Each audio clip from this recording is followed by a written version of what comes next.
Hi, everyone. This is Tom Salemi of Device Talks. Welcome back to the Device Talks weekly podcast. Got a great episode for you today. We'll speak a little bit later with Dan Hawkins. He's the CEO of Avail Medsystems. Avail will be at DeviceTalks West, which of course is happening on October 18th and 19th at the Santa Clara Convention Center. And speaking of the Santa Clara Convention Center, I got to visit it this week. Kayleen Brown, our managing editor, and I went out to Santa Clara. We toured the site where the Device Talks West will be happening. You can actually find a video of that on LinkedIn. And we also conducted our Medtech Nerd Tour. We tracked down many of the buildings of many of the OEMs who we've written about and covered over the last decade or two, and have who are contributing speakers and sending attendees to Device Talks West. So make sure you follow us on LinkedIn, Tom Salemi and Kayleen Brown, to keep tabs on our MedTech Nerd Tour 2023. Had a lot of fun with Kayleen doing that. And then the next day on Tuesday, we attended the MedtechVision Conference, which is the event put on by MedTech Women. Just a fantastic event. Kayleen and I will go over the more powerful points that we felt we experienced at MedtechVision, but there were many, many more things that we're not covering. I highly recommend anyone consider attending a future MedtechVision Vision event. Has a great messaging, and I think everyone left with a greater sense of purpose. So once again, Device Talks West is happening on October 18th and 19th at the Santa Clara Convention Center. We would like to thank our podcast listeners for being podcast listeners and for listening to these words right here by giving a discount code. We've done this in the past. Always grateful to have our Device Talks weekly listeners at Device Talks West or our Device Talks Boston event. And please, when you do attend, make sure you track us down and say hello. It's always great to meet our listeners.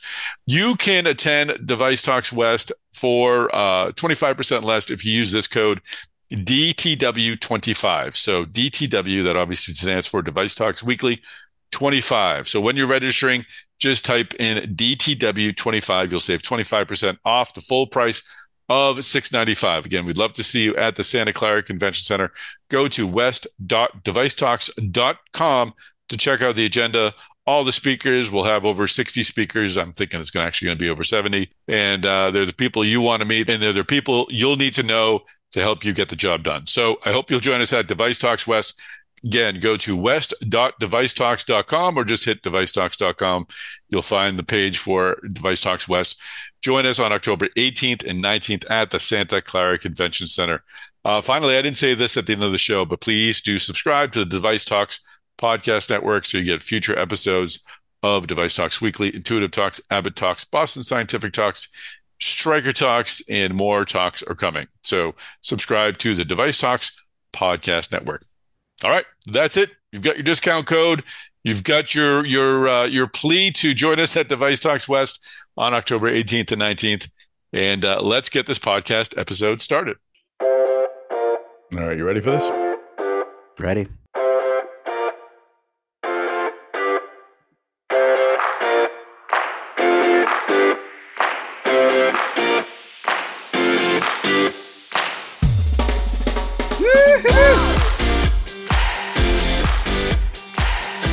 Kayleen Brown, how are you? I could not be better, Tom. Thank you. It's been so long since we've seen each other in person. At least two I'm full already days. missing 2 full days. It feels like a week in MedTech years. Oh my gosh, what a week though. It's Friday afternoon when we're recording this, and I'll admit I'm dragging a little bit. Yeah, well, it was my first in-person event since being on a maternity leave, and I not only am I dragging, Tom, a unique experience happened on the airplane back, which I think carries over to my exhaustion today. So I'm on the airplane on my way back to my home office, my home, my infant. And typically when I come back from an in-person event, we had spent at least 72 hours networking. You're using all of your brain power. And then it's that, flight home and you go, oh, I get to just relax, watch TV, order delivery. And as I was flying home, I have to hit the grocery store. Oh no, he's almost out of diapers. Uh, my grandma has been home. I've got to relieve grandma. Oh, he's starting to have sleep issues. Oh, should we transition to one nap? The pediatrician said that we have to transition him within a month. So it was, if anything, felt like I was doing another in-person event back to back. So, yes, I feel your pain. Yeah, no, I do not feel yours anymore. I have felt your pain, and I think I had shared when my boys were young that I actually looked forward to the plane rides because it was just 6 hours of uninterrupted whatever. No one was going to be asking me for anything. I could just sit there, watch a movie of my choosing. It was glorious. That went away. I'm not really enjoying the plane rides as much as I did back then, but I'm I'm familiar with your experience, and I hope it was a smooth reentry back into the home. Very much happy to be home, but really, really happy to have seen you in person, to seen some of the most amazing senior execs in the medtech industry, getting back in the game, feeling more like myself, the medtech millennial again. So happy all around. Yeah, well, I kind of alluded to how we spent our 2 days at the top of the podcast, but just to reiterate, so we spent Monday driving around in a Arrest Me Red Mustang, doing our MedTech nerd tour, recording messages in front of the buildings of some of our partners for DeviceTalks West, some of the companies that are providing speakers. I learned later that maybe they weren't all the headquarters we needed to go, but we got the signs in the videos, and I think that'll do it. But that was a lot of fun, just kind of hitting the road and sort of catching up because we hadn't seen each other in over a decade. Obviously, we've talked on Zoom, and that accounts for something, but it's not as the connection isn't as strong as it is when you're both sitting in the front seats of a ridiculously red Mustang, which it was. I agree on both accounts. Ridiculously red, but very appropriate for California weather. So you had that nailed down. Yeah. But I've always found that front seat talks sometimes are the deepest, most meaningful talks that you can have, even just face to face. Nothing Absolutely. really compares to the driver-passenger discussion. So it was just so terrific to catch up on our lives, the future of our personal lives, the future of device talks, and just feel like we can have a really open dialogue for an entire day. And then have it highlighted with seeing some of our very favorite partners and supporters and speakers for DeviceTalks West. I think I had shared with you when you first asked if I would be willing to join you for the nerd tour, which appropriately named, if I would even be interested in joining you. And I had shared with you that my husband, who's also in the medical device industry, and I play the I Spy game with medical device companies. That's anytime we're in a hospital or a medical setting. So seeing the Strikers and Imperative Care and Intuitive and Abbott and so on, seeing the names is really such a thrill for me. So I was very happy to join you. Very happy to see the buildings of the people that we spend so much time with. It just feels like there's more of a connection. And next time, Tom, maybe we enter the building. If I can be so bold. Oh my gosh, I think I would swoon. We are economy-sized nerds. Because you're right. When we pulled past Intuitive, we were like, look. There it is. Very much fangirling on my end. Yeah. And we were out taking photos and people walking by, Intuitive employees, just wondering, what the heck are those people doing here? And should I call security? So thankfully, no one did. We weren't scared off of any properties. And we'll be posting those videos on LinkedIn in the coming week or so. And we might have a little kind of a madcap recap video as well. So, but the other than getting together and talking, which was actually a very important reason to get out there. Our primary purpose for the visit was to attend MedtechVision, which I thought was fantastic. What was your takeaway from the conference? There's a lot of things running through my head at the moment, but I had actually written a LinkedIn post right after the first session, the patient keynote with Hafiza Muhammad, and the communication in that LinkedIn was, I am shook. I still am. I very much am still shook. The narrative and the vulnerable story that Hafiza shared with us, I think resonated with everybody in the audience. Shared the story of kind of a lack of communication, patient advocacy, and then, of course, showcasing the healthcare providers who, went out of their way to advocate on her and her daughter's behalf, and how that was very meaningful and inspired change within her own experience, and what Hafiza has done since then. I felt that opening patient keynote really set the stage for the rest of the day, where we were talking about health equity and what each and every one of us, MedTech women and allies of MedTech women, of course, could do to advance health equity in our own ways. And every step of the way, kind of talking with all of the attendees, listening to the incredible keynotes and the interviews, I felt that really was the driving force. And having Hafiza's story as the anchor, or something that we all kept coming back to, it felt like striving toward health equity was really personal. So I think that was really special for MedTech women, MedtechVision, to kick the event off in a really personal way.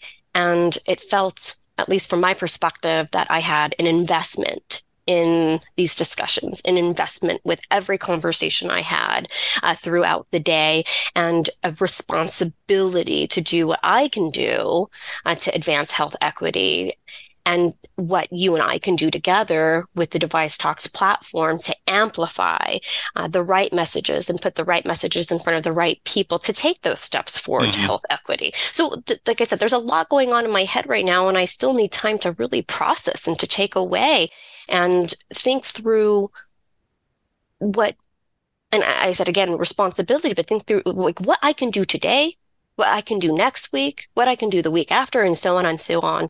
And it's actually, not to tie in DeviceTalks West coming up October 18th and 19th so blatantly at the moment, but I think it's appropriate to do so. It's really energized me for that event, because I want to carry that energy over and take some of the lessons learned and the conversations that we had to that event, and ask all of our incredible speakers, 66 of them, and all of our incredible attendees, hundreds of attendees from the medical device industry, and ask each and every one of them, what can you do with your platform and your sphere of influence to advance health equity? Well, I agree with you. Hafiza's message was powerful. She talked about how her infant daughter had contracted RSV and the challenges she had getting her treated. And I got the sense that it wasn't necessarily, she didn't explain or she didn't detail where she got the care, but I think the roadblocks that were put up in front of her were roadblocks that might be put up in front of many people who are advocating for their child and who are facing a healthcare system that sometimes maybe isn't taking the time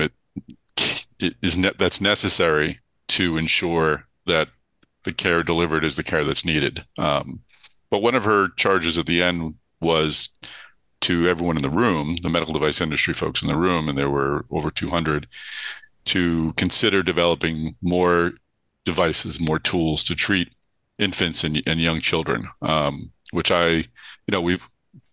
once that was up on LinkedIn, folks talked about market sizes and things like that. But I've had young children, you have a young child. That argument doesn't really fly when you've got a young person who needs care. I mean, there should be devices for them as well. So again, not to make this about DeviceTalks West, but I'm really glad that Abbott is taking the time to put together a panel. We'll have a panel on day 2, designing devices for the world's smallest patients. We'll have physicians on there. Brian Holt, he's the division chief of pediatric cardiology at the University of Texas, Austin Dell Medical School. We'll have Frank Ng, he's a pediatric cardiologist at UC Davis Health. Lars Sundergaard, who is the divisional vice president of medical affairs and CMO of structural heart at Abbott, and Katie Frazier, she's global marketing manager for Abbott Heart Failure Division, talking about this very topic, which we obviously had organized, months before, so we're not responding to Hafiz's challenge. But I'm glad the challenge was anticipated, and I'm grateful to Abbott, one of our many partners, for putting together that panel and addressing this important topic. I couldn't agree more. I actually, from your generosity, Tom, had first right of refusal for moderating open sessions for DeviceTalks West, and the pediatric panel really resonated with me. And not even from my own recent experience having my own child, my first child, but the idea in keeping this theme of health equity, looking at medical devices from a different lens, and one size doesn't fit all. So very much appreciative to Abbott for recognizing the need for that. Mm-hmm. Hafiz's experience really solidified that. And then also had me reflect on my own experience, my own birth story. And my son, Jensen, was actually in the NICU. So Wow. and I haven't shared that story, but I will, because Hafiza and Medtech Women have charged us with being more vulnerable and telling more of our own stories. Julie Tyler, in particular, Mm-hmm. president of Abbott's vascular business, had very much shared her own incredible story, and I'm sure you'll kind of talk to that. But because of these women in our space have asked us to share our stories, I'm going to stand on their shoulders and do it, and hope that it resonates with somebody else out there. But my own birth story was not how it was supposed to go. I had an emergency C-section. Jensen had his cord tied around his neck. We had seconds really to rush into the OR. I wasn't even able to call or update my family. I remember that the clinicians in the support team threw surgical gear to my husband and said, "Keep up." We ran in. They had the NICU team in the room to support Jensen, which was really comforting in itself, even though it was very scary. But just knowing that I was in the right place at the right time with the right people, that in itself was very comforting. And while I was getting stitched up in care after delivery, I could see out of the corner of my eye a team of 9 working on my son, and thinking the same thing that I thought when I saw Hafiza this last week,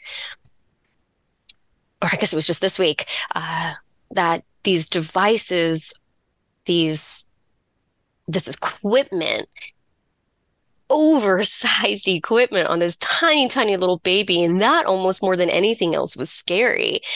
So just knowing that I get to have a small part in communicating devices designed for the smallest patients in the world with the help of Abbott makes me feel like maybe I'm taking a little power back from that experience, and feels like, once again, the industry that I have chosen to spend my life in is the right industry and really the best industry in the world. Because how many people can say that they've had this very traumatic experience, scariest experience of your life, but we have the opportunity to do something about it, and in the right way, because there's no blame here. It is just about what we know now, leveraging our relationships, getting the right people in front of each other, getting money into our industry so that we can provide more innovative equipment, more innovative devices, fund research, and to really get more equitable care for everybody who needs it, regardless of age or background or, whatever defines us, the right medical device for the right person at the right time. Absolutely. No, very, very well said. And thank you for sharing that. And I know there are others who have had similar experiences, and there's nothing more frightening than those moments at that time. And what was neat about Hafiz's plea is you could hear that sort of thing at a conference on many topics, but the fact that she was talking directly to people who could make a difference, who could go back to their employers and maybe not immediately, but steer decisions one way or the other to make a real difference. We're really fortunate and honored, I think, to be in an industry where that sort of thing can happen, to your point. So, and as like you, I'm privileged to help lead those conversations that might spark even further change. So Very well said, though, and thank you for sharing that. I think, and I wrote about this in LinkedIn this morning. I think the other important point, or I don't want to say high point, but the other powerful point of the day or of the conference, and there were many. I shouldn't limit it to these two. There were points throughout the day where I was probably one of the only maybe four or five men in the room, but I understood the importance of it, and they connected with me. I have a wife, I have children. I've experienced these things not directly, but they've impacted me. So I wasn't just sitting there listening and not relating to what was being said. So it was for folks who are considering going future MedtechVision events. I would I'd strongly advise, or I would encourage men in the industry to make the time. I know there are others there as well, and the leadership of MedTech women are very clear that they'd like more men to be in the room. So it was really, really a wonderful time. But anyway, the other, I think, moment that gripped folks was Julie Tyler's. She's the president of Abbott Vascular. Her receiving the Farrell and Powell Award. Farrell and Powell was the CEO of eValve, which would be acquired by Abbott, which was eValve had developed a MitraClip, and she unfortunately passed away in an accident in 2015. But they give this award every year, and Julie Tyler rightfully received the award, or deservedly received the award. But she also really rose up to deliver a strong message, where she shared her own very powerful story about her daughter Meredith, who was born with a congenital heart defect that ultimately took her life at the age of 11, despite medical intervention with medical devices. And the message that Julie Tyler shared was that the people in the room and the people in our industry and the people we talk to and ourselves, we have the opportunity to turn that kind of pain into purpose, which I think is a real gift if you can, again, take something that is frankly unimaginable and try to turn it into something that maybe may save someone from that similar experience down the road. So more than impressed and blown over and bowled over by Julie Tyler's grace and powerful delivery, and really, really inspired to speak with her. Well, she'll be our opening keynote at DeviceTalks West. Again, a bit of a coincidence, but a good one. And I'm very happy to have her opening up our discussions on October 18th. So I know I wasn't sitting next to you during this presentation, but I'm guessing you had similar feelings. Absolutely. I think I wrote pain into purpose in my notebook. Yeah. 50 times as Julie was kind of walking us through her story. And I've had the privilege of hearing the story before, but now through the lens of practical application. So that was really interesting. So Julie's experience at Abbott, coming in at Abbott as in sales, which is actually the same way that I got into the medical device industry. So there's a lot of commonality there, and understanding that, sure, you can leave the organization and try to find ways to grow there. But Julie had such a connection to Abbott and really wanted to build her career within that organization. And one of the things that Julie had shared was finding the right people within the company who supported not only her own vision, but practical steps for her to advance. And one of the sort of takeaways that I had from Julie's acceptance speech was putting your own career, your own purpose in your own hands, and asking for help, but not just asking for help in a passive way, asking for help in a way that has an actionable plan that can have follow through. So she had shared that she connected with senior leadership at Abbott, knew exactly where she wanted to go from where she was, and said, what are the steps I need to take to get there? I'm committed to taking these steps. She had supporters and advisors who helped her every step of the way. She followed through on her commitments, exceeded expectations every step of the way. And now she is president of the incredibly influential group that creates devices that would have had a direct impact on Hmm. her daughter and her Hmm. own experience. So if that doesn't communicate turning pain into purpose and showing a way to not just communicate a want, but develop an actionable plan that leads to execution and where she is today, I don't know what it. So inspiring. Cannot wait until the 18th to hear more. You're lucky that you get to be in the other seat there, Tom. I am. I am. I do really enjoy my job, and I'm honored by the opportunities it presents. So definitely looking forward to that conversation. I'll be talking with Julie in a few weeks just to sort of go over the points that she'd like to cover. And again, a really super powerful way to open up Device Talks West. Again, coincidentally, this wasn't part of our plan, but we talked about Farrell and Powell, startup CEO, led eValve to acquisition by Abbott, developed the MitraClip. We'll have a conversation about the MitraClip a little later in that same afternoon that Julie Tyler will be opening. We'll be talking with Santosh Prabhu, who's Divisional Vice President of Global Product Development at Abbott, and Dr. Fred St. Gore. He's an interventional cardiologist, El Camino Health, and I'll be leading that conversation to understand the past, present, and the future of the MitraClip. So lots of great opportunities for folks to understand where these really powerful devices are headed and where this company Abbott is really moving forward. So I know this is a Abbott heavy conversation. We're drawing again heavily off of our experiences at MedtechVision. We will have presentations and keynotes by Intuitive Surgical and Stryker and Medtronic and Boston Scientific and many more companies. So this is the topic of the week, and I think folks should really take a look at the agenda. Go to west.devicetalks.com to see what conversations appeal to them, and hopefully we can.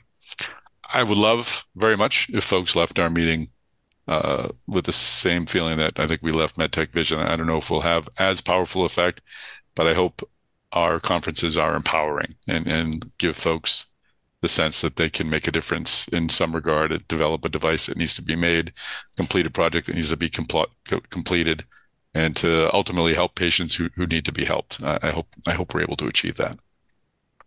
Once again, Tom, we're on the same page. If I could do one shout out, one request about the event. Shout. Before shout it out.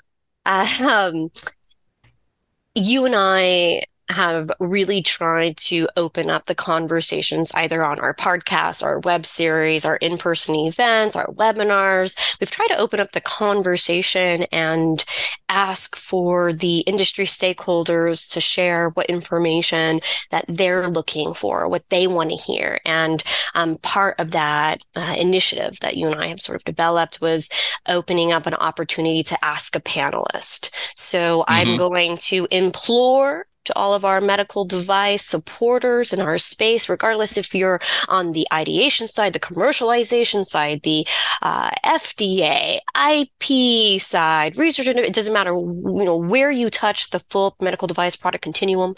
But please reach out to Tom Salemi, Kayleen Brown on LinkedIn. And if you are receiving our email communications, there's an option to ask a panelist a question that's burning. Please use that. It goes directly to Tom himself. It is not a fake email address. I It promise. is not.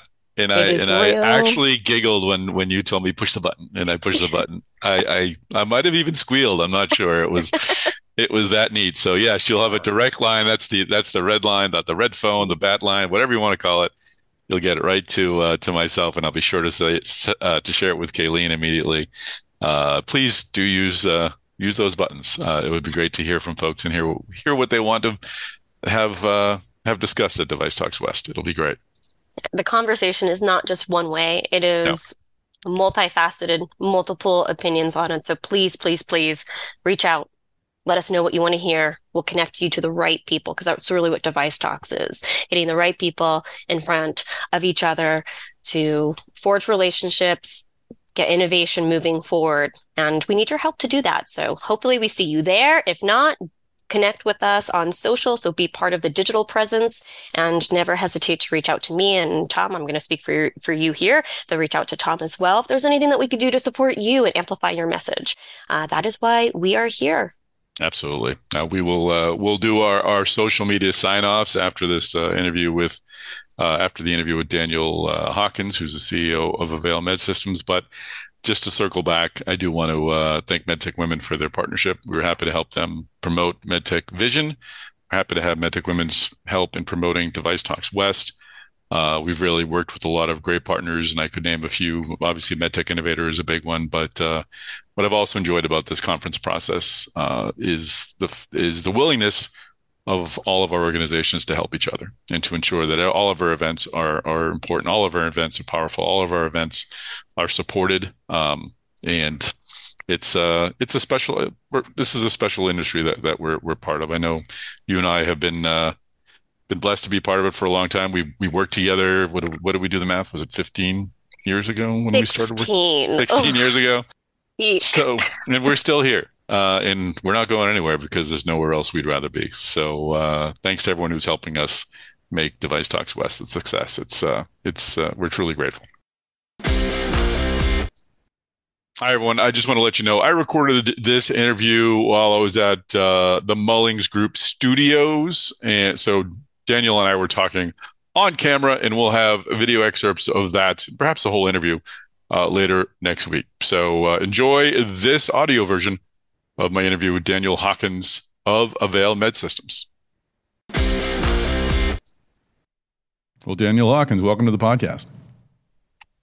Thanks for having me, Tom. Appreciate it. Good to be here. This is our first full-length podcast interview through the powers of TV, through screens. So you are blazing new trails, and it's only fitting for you, the founder of Avail Medsystems, to be blazing this telepodcasting path. So thanks for taking part.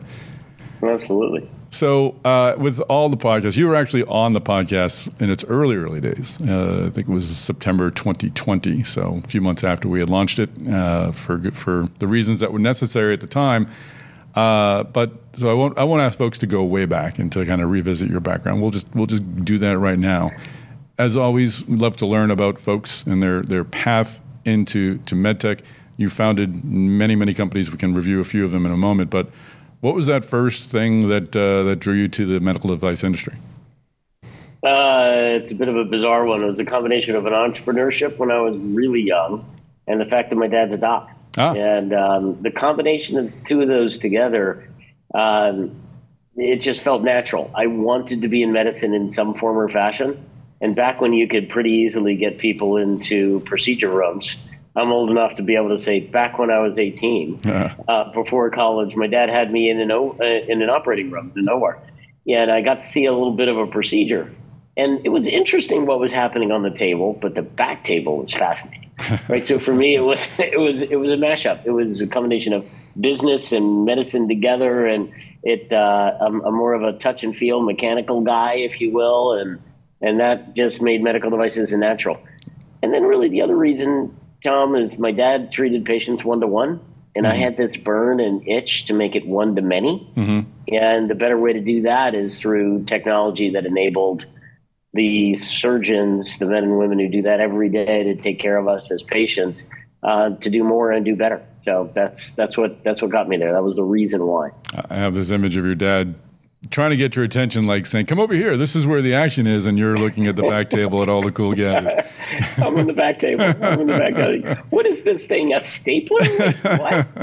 Right? No, it was fun. And how did you fare with the blood that's involved in surgery? It didn't bother me. No, okay, all right. It didn't bother me. No. The place where I got my initial indoctrination, that was just a simple, it was a small incision. It was some version of like a lap chole or something like that. It was nominally speaking a benign procedure. The first real procedure I went into was when I was with Intuitive in the very, very early days. Jumping a little bit into my background there, post-business school, I ended up getting immediately into MedTech in angioplasty, and then found my way as the first non-technical person at Intuitive. And Fred Mall asked me to poke around on what markets might be interesting, and cardiac surgery was starting to emerge. And Tom, I'd never been in a cardiac surgery procedure, right? So I walk in and there was skin, and then there wasn't. There was just cracking. There was saws. And for me, it was immediately fascinating. It was extraordinarily fascinating, and I found myself watching the wrist of the surgeon and imagining the Da Vinci wrist. And so, no, I didn't have any problem with it, but that was my first real procedure. That's great. That open heart surgery from angioplasty to open heart surgery. That's a big jump, by the way. And what an early company to have on your, or early in your resume. What a company to have early in your resume, Intuitive. Talk a little bit about how you were involved in the company and how have things played out compared to how you thought they might have played out at the time. Yeah, so I got into the company because I was at ACS, what is now Abbott Vascular by way of Guidant, doing angioplasty stuff, and I got an itch to be in a startup. I went to one that is still out there now. It's no longer a startup. It's very much a public company. It's called Omnicell. I was there for a beat, I'll say, and it just wasn't for me. It wasn't clinical. So I called somebody who I believe you know, Wendy Hutton, who's now over at Canaan Partners. Sure. So she was with Mayfield Funds at the time. And I said, Wendy, I got to be back in clinical. I mean, I have to do something in clinical. And I would do something disruptive, and I want to be really cool. And she said, well, we're incubating this robotic surgery company. Why don't you come on over and talk to the founder? Well, Fred was actually there with Russell Hirsch and Wendy in Mayfield's offices, incubating Intuitive. So I started chatting with him when there were sort of 3 people around the table. And I joined when there were 5 people around the table. So I was number 6. And earliest of early days, how did I get in? There was no email. There was no. I just badgered the hell out of Fred on the phone. I got him on the phone. And he's decided to give me a shot. And we poked around, and it turned out there was something there to be done. And in the earliest of days, we envisioned that robotics would find its way across a variety of procedures, thinking first it would be cardiac, that it would be closed chest coronary bypass. Mm-hmm.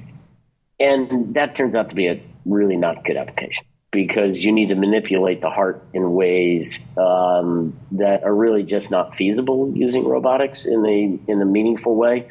I would describe in my opinion, that the risk-reward ratio is a little bit off in that. So cardiac surgery was not an awesome place to start. I'll say closed chest cardiac surgery. I would say it's played out differently than I thought. And I think anybody who's being sort of upfront would say that it's different in as much as it wasn't obvious that pelvic surgery is where everybody was going to end up. Starting with prostate, going then into to women's health topics, if you will, hysterectomies and the like, and then even further. It has played out otherwise in terms of adoption characteristics. I'd say very much the way we thought. It started off with the haves and the have-nots, and then it became an arms race for customers to have the robots. And I guess the place where I would say I'm surprised now, Tom, is that I thought it would be in more procedures now than it necessarily is. That it would be a broader base of procedures than it is. I have the somewhat dubious distinction of writing the market section of the S1, where so my charge was, what procedures could we use this in? So I created this long list of procedures that it could be used in, back-checked it with Fred, and then I bought a bunch of data and ran a bunch of analysis to figure out how many procedure runs and what the procedure volume is. It's this huge matrix I created. And they're like through this much of the matrix, right? And there's all this stuff that was otherwise supposed to be there. So from that perspective, I would say, not quite what I thought. More than I thought from the perspective of ecosystem and AI-related things. We didn't know anything about that in 1999, and we didn't know anything about it. And I would say robotics then going outside of soft tissue into hard tissue, going outside of rigid into flexible. Nobody could have predicted that. Possibly Fred, because he came up with Hansen Medical early and tried to go on the flexible robotic end. But I don't think anybody really knew that was coming in. And I would argue that robotics is still in its infancy. Sure. And there's a lot left. And it's such a unique, it's not your typical medtech startup for sure. I mean, you're not creating a device that's going to perform one simple, quote unquote, simple procedure better. Yeah. You're recreating a whole way of delivering care. So it was a pretty bold charter. So I guess if you got a fraction of what you're shooting for, that's pretty good. That's right. That's pretty good. I would say it's pretty good. Yeah. And I'm sure it's not lost on folks that there was a time period, it has since reversed back, but there was a time period where Intuitive was more valuable than the largest independent med tech company in the world, being Medtronic. Wow. It's been, I don't know if you knew that, but market cap wise, it actually went past them for, several days in a row. And now maybe they're sort of 3% apart, but that's still by itself pretty impressive. Very impressive indeed. So the other company I want to zero in on, because you founded so many, but Shockwave, I think, is one of those great stories where you've even got an animated story of the founding of you with you and your co-founders in a garage, of course. Yes, of course. Frying eggs with ultrasound. With lithotripsy, yes, exactly. What was that experience like? I mean, that just I think anyone who's interested in starting a company has that experience in mind as how they want their experience to be. Yeah, and it's I will say for budding founders out there, it's a lot more glamorous in history than it is in present, right? The garage wasn't glamorous. It looked great in the animation. Okay, I'll say it was hard. So, I found my way to what was probably at that time in my career one of the coolest jobs I could have ever hoped for, and that is a couple of venture firms provided capital for me and an engineer to explore. And the charter was simple: find an unmet clinical need and either in-license if existing technology is out there that'll serve it, or invent to solve the problem. And that was the whole instruction set. Wow. Yeah, right. So my job was to find the unmet clinical need. So I went logically, head to toe, and figured out, what different areas are interesting and what markets are out there. That came about because I was taking a look, I should say, at urology, and came to understand lithotripsy for kidney stones. And my co-founder, John Adams, he's an engineer, and he had some understanding of lithotripsy. So over a Subway sandwich, he educated me on what lithotripsy was and how it worked. And then you sort of turn the calendar pages a few, and it popped into my head. You could take lithotripsy, miniaturize it, jam it in an angioplasty balloon, and pre-fracture calcium prior to dilation. And if you did that, you could get a better clinical result. It would be safer, and you would have fewer dissections, which is one of the negative aspects of angioplasty. And you would end up in the coronary space in particular, having a better final outcome that should be more durable because you're able to open the vessel better.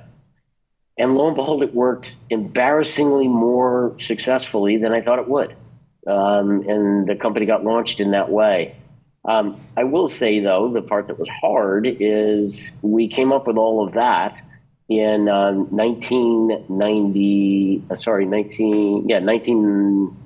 2009. Yeah, sorry, okay. I keep saying 19. I'm thinking you were doing that and Intuitive at the same time. Yeah, exactly. No, it was 2008. We came up with all of that, and we're trying to raise money in 2009. And anybody who spent a minute in the industry around that time period knows that's not going to be successful, and it wasn't. So the venture guys said, "Hey, this dog's not going to hunt." I acquired the IP privately myself from the incubator that we had. We shut down the incubator. So here I am with IP, and then I worked with Wilson Sonsini, in particular, Casey McGlynn and Scott Morano, and we started Shockwave. Just a series of paperwork right in front of us.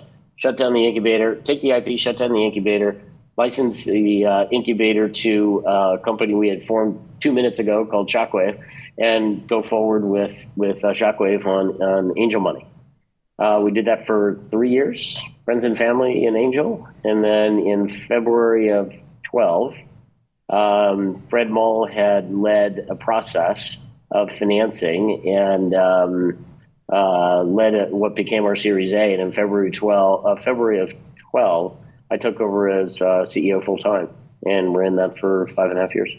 And you ultimately stepped aside as CEO. I mean, did you have a desire to, now the company's public, it's out there banging elbows with the big boys, was that never something you wanted to pursue?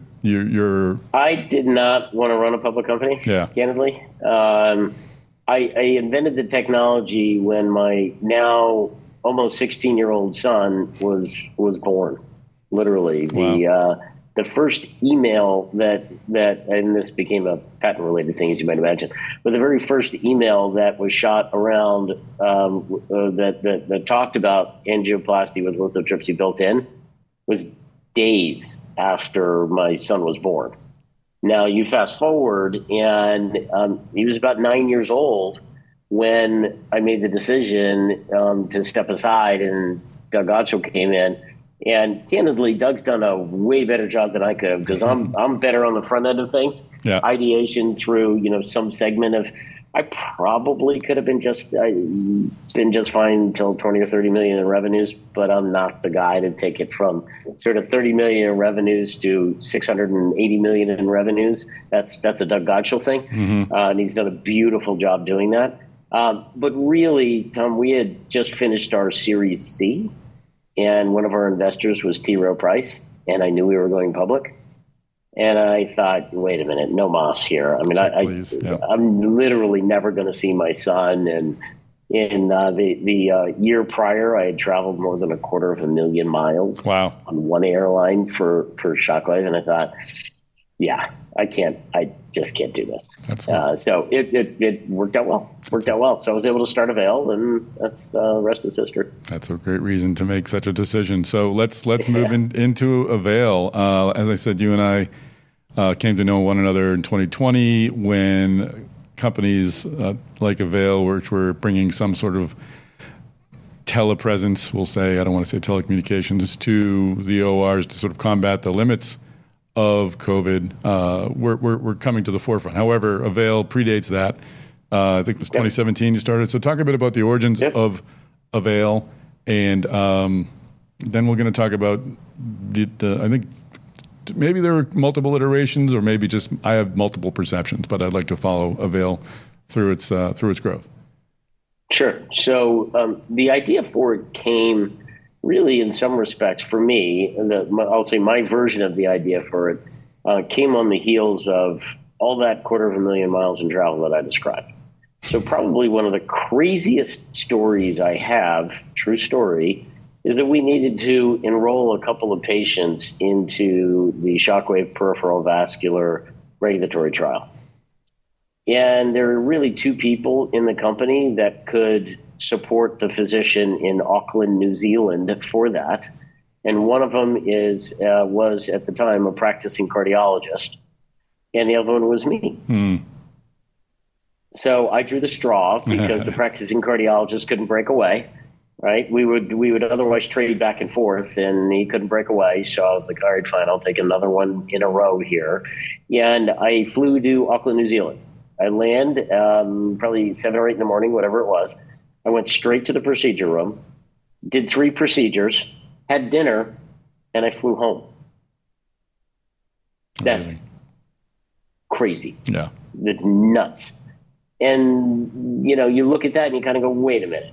If I'm able to do video calling on my phone, why can't we do something so that guys don't have to travel like that? I wouldn't have to do that. Industry wouldn't have to do that. And that started to blossom. And it blossomed into this basic notion that so much of medtech happens in the procedure room. Engineers need to go in to learn and be able to understand what problems are so that they can design properly. Clinical trials are enrolled, like the example I just gave in New Zealand. When you're training sales reps, they need to see procedures. Recordings are fine, but live in person is how it really needs to go. When you're launching a product, the exact same thing. When you're proctoring for new surgeon or new clinician capability, exact same thing. When you're covering procedures in the marketplace after a product is launched, exact same thing. But here's the issue.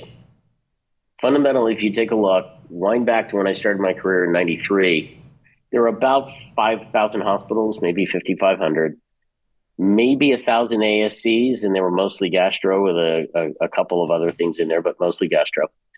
Now there's probably 5,000, 5,500 hospitals, and depending on whose numbers you look at, 12,000 ASCs. All right. Wow. So you've had a nearly 3x, let's call it two and a little bit, 2.5x, whatever, number of sites of service. The procedure volume has not grown 2.5x in that time period across all specialties. It hasn't. And the sales forces and clinical specialist teams most certainly haven't grown 2.5x across that whole time period. So what does that mean?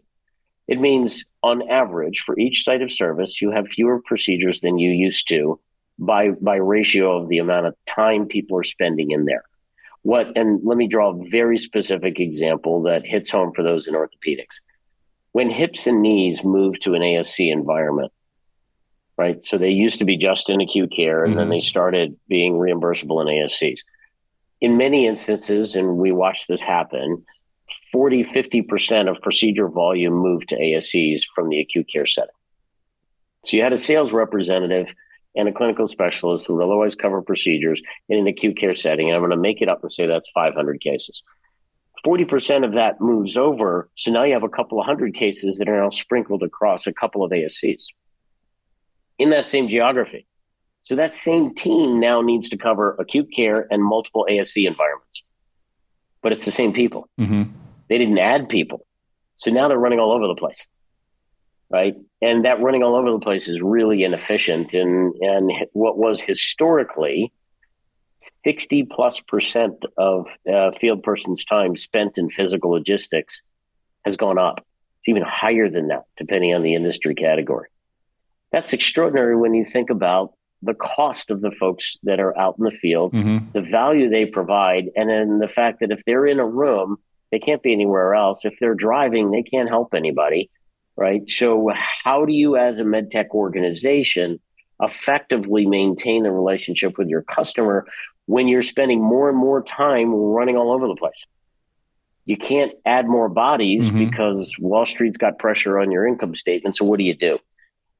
That all wrapped around this notion of remote makes so much sense, not for 100% of any procedures coverage, but depending on the location, physical location, site of service, and the category, it might be 10%, 20%, 30%, 40%. Probably shouldn't be more than 40, depending on the category. Perhaps you can go a little further. We've had some manufacturers say to us, in this category, we might want to go 80% call center. Okay, that's a choice. But that's not really what folks are really saying. What they're saying is, I want to use the same salespeople we have now and make them more efficient so we can cover more places without adding more people onto our field teams.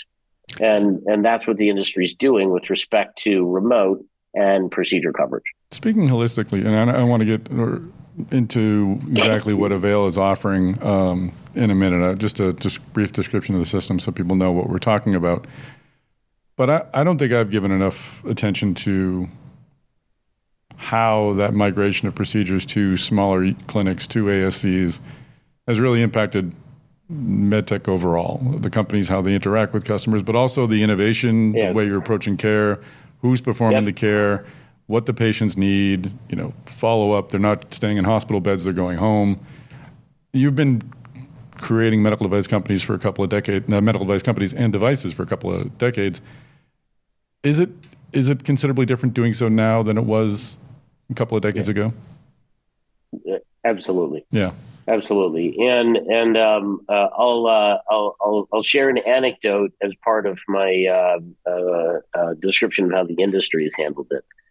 I happen to be in the corporate office of one of the three leading cardiovascular businesses in the industry. Right around the time period, CMS was making their final decision about moving primary stenting into an ASC environment, allowing reimbursement for 1 and 2 stent placements in an ASC environment. And I asked the head of that business in that particular company, how are you going to handle the ASC transition if, in fact, CMS allows reimbursement in ASCs? The leader of that business just paused. That was a very long pause. And then they said, I have no idea. I just literally don't know how I'm going to handle it, because now we've got more sites of service. Mm-hmm. There's higher pricing pressure in ASCs. And I don't know if you're aware of this, but the same part number can be 40% lower price in an ASC relative to acute care. Oh, no, I didn't know that. So not only do you have more sites of service, you have pricing pressure. Now, in a broad perspective, you asked me the question of, are things different? Yes. As a medtech company, if you have ASCs, now you have to deal with two different pricings. You have to deal with pricing transparency, because the doc who works in the ASC also works in acute care. Mm-hmm. Might be the exact same doc, right? So they handle some portion of their patient volume that they used to be 100% acute care. Now they've got 20, 30, 40, whatever it is, percent down the street in their own ASC. And they see the pricing over in the ASC. So when they hear about the pricing in acute care, they kind of go, what? I don't understand. Yeah. Pricing transparency, that's kind of a problem. Interesting. Interesting. You've got issues around, for those physicians who operate exclusively or nearly exclusively out of ASCs, MedTech has a very different problem in product launches and in training, because now they've got so many locations they need to conduct training. Mm-hmm. And the volume that goes through each one of those locations is lower than it used to be. So the efficiency of the training process needs to change. It fundamentally has to change. Then you've got another interesting dynamic, and that is the surgeons who are operating in ASCs can't walk down the hall 4 operating rooms away and ask one of their colleagues to help. They can't send a nurse or a tech to go get a colleague on another floor in the facility to come over and take a look at a procedure for them right in the middle, because it doesn't exist. ASCs might have 1, 2, 3 procedure rooms, and that's it. They might have a small group of folks together, but they're not all there on the same day. So you're really closer to operating solo. So technologies need to be different, training needs to be different, and support of those physicians needs to be modified in order to accommodate, appropriate for a particular clinical indication, accommodate the needs that a surgeon might have or an interventionalist might have mid-procedure. Lower acuity procedures tend to be in those remote environments, or I'll say ambulatory environments. But as acuity of those procedures starts to walk up and starts to look more and more like acute care level of procedural complexity, this is hard. Mm-hmm. This becomes a real issue. Much like a couple of decades ago, rural was a real issue. Well, rural hospitals are still a real issue. Sure. Supporting them and supporting procedures and getting training out there and whatnot. But yes, short answer into your question, yes, 100%. It's different. The world is different now. Well, let's focus on your solution to kind of help lessen the impact of that difference.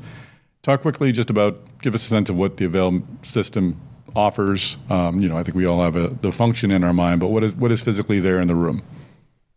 So we've gone the route of a combination of hardware and software, and that was a very important strategic decision early on in creating what is really telepresence for procedural activity and bringing people into the room from MedTech. The reason we did that is because if you can't control the hardware, you can't control the user experience. The inputs from the video and the audio, the simplicity of the setup, it needs to be predictable.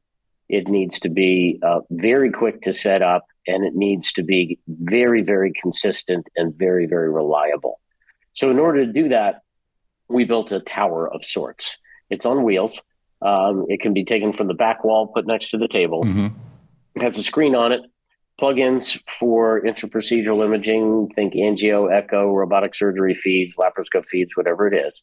It's just an HDMI. Our system does all the rest of the smarts. You just plug in an HDMI cable of whatever the feed is. It's got integrated speakers and microphones and integrated cameras. Remotely, somebody has a user interface, membership-controlled access, where they can then get access to the procedure room. I'll describe how in a second. And they can actually control the cameras. Mechanically, the cameras are moving based on input that is being done through our software in some remote location. They can see the intraprocedural imaging, speak live with zero latency to the physicians, the surgeons that are operating, And it's much like an in-room experience, but I'll describe it as enhanced because you've got views you wouldn't otherwise be able to see. You're able to draw on the screen and telestrate.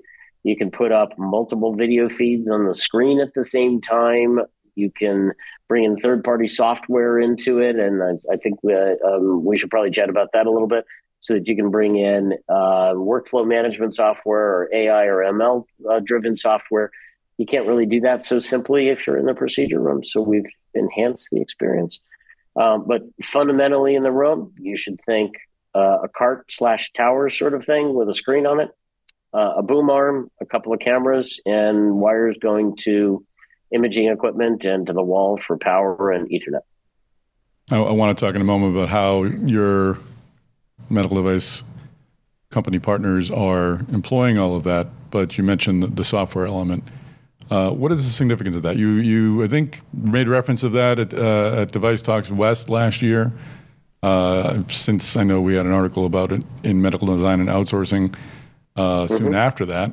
But what is the intention of that, and how will it fit into your overall operation for Avail?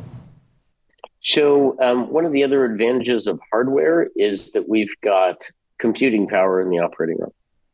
We've got a node on a network. Or stated differently, we own a little square of real estate in the operating room. All of our hardware sits on our balance sheet, so we get to control what is in that hardware. We don't need to worry about a customer capital acquisition process and the fact that, we would otherwise have to have customer permission to modify it and all that. We control it all because it sits on our balance sheet. That excess computing power can serve as a host for third-party software, right? So think about it as what will ultimately become a curated app store of capability that can leverage the computing power locally, can leverage our secure Ethernet connection to the cloud, can use our cameras for computer vision and machine learning capability, can all be driven locally on our hardware, so that software companies don't need to develop all of the hardware. They can simply contract with us to put it on our system. Those could be third-party independent, like OR Intelligence, which is the one we've launched for workflow management in the orthopedic space. Or it can be part of a large medtech company that is otherwise wanting to have software capability in the procedure room and would otherwise have to build their own piece of hardware to do it, right? So we're in dialogues about exactly that with respect to the robotic ecosystem around, I'll say, new entrants in the robotic space, non-intuitive new entrants in the robotic space, as well as an ability really to do workflow management and clinically driven capability that is software that large cap medtech companies are developing. We can host all that for them in what amounts to a drop-down menu app store kind of way. So let's tie it all together. You'll be speaking at DeviceTalks West on sort of Avail's charter going forward. How is Avail helping medical device companies change the way they're doing business? So we announced at this point, not quite a year ago, but in November of last year, a partnership with Medtronic Neurovascular. That was the first of what I would call exclusives. Okay, so committed revenue from our perspective, but exclusive deals. And what that has done is it enabled Medtronic Neurovascular to leverage our platform to change how they engage with their customers. What does that mean? Yes, it is useful for support, as we discussed previously, to running around and avoidance of that. It's so much more than that. Their engineers are now able to get into procedure rooms when there's an interesting case that is happening. There can be an outbound to an engineer back at headquarters. A bunch of engineers can get into a conference room and see live what a physician's been trying to describe, but now there's a live example of it. They can learn right there and improve their ability to design better and more effective medical devices. Clinical trial patients can and are being enrolled via a remote platform. So now your clinical trials run faster, right? 11,000 people were trained on Medtronic Neurovascular products using only a handful of our consoles. And I mean globally. So all over the world, there are folks who have watched procedures live as part of training that neurovascular was and needs to be doing on an ongoing basis, but using Avail to do it. I was part of a procedure last Friday out of UCLA where there were hundreds of people on a call where a physician by the name of Jerry Duckweller was doing a photoversion case, and there were hundreds of people on the call learning live about his techniques and how he does it, and he has nuances in his techniques that are extraordinarily valuable. As a clinician, you'd otherwise have to wait till the annual meeting to be able to get that. So how are they changing their business?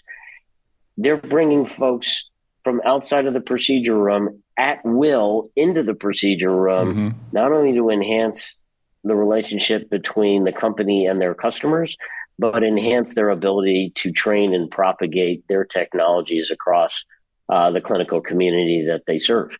And as Dan Bowles put it very, very well, when I was chatting with him, I want to say it was at this point about a year ago before we did the deal.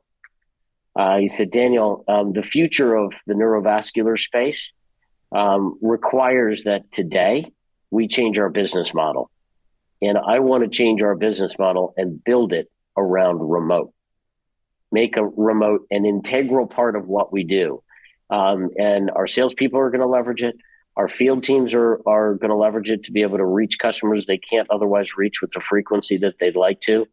Their frequency of interaction has increased 40 and 50% in accounts where we've already installed.